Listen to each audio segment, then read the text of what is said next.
In this video, I'm going to talk more about how to have difficult conversations with your employees, and it's going to focus on your assumptions. Hi everybody, I'm AJ Grossman, divorce lawyer and owner of Leapfrog Divorce. So assumptions are huge, and we all assume things, especially when we go into difficult conversations with our employees. We assume that maybe they didn't read enough. We assume maybe they didn't research enough. We assume maybe they didn't care enough about what it was they were supposed to do. We assume that they don't care about the company, or they don't care about their department. Here's my tip: check your assumptions at the door and leave them out of the conversation.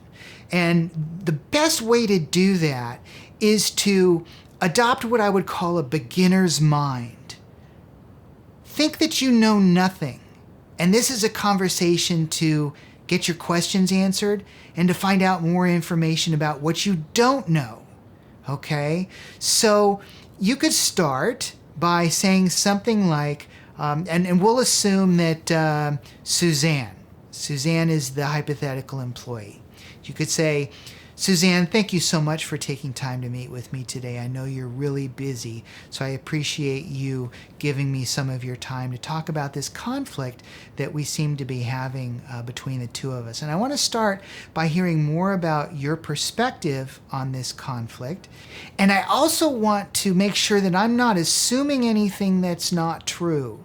And so I want you to really help me understand what happened, maybe some of the challenges that you had, maybe some of the roadblocks that you ran into.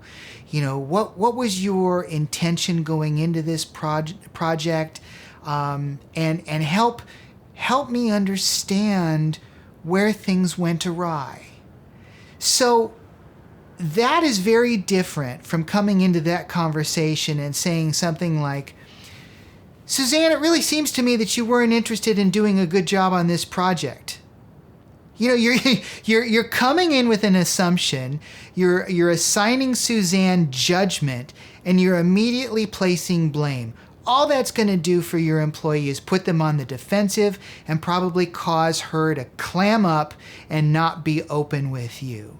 And so even though in your gut that may be the approach you want to take, I'm really going to encourage you and suggest that you take a softer approach, more of a learning conversation. You're here to learn more about her perspective and what happened from her viewpoint, through her eyes.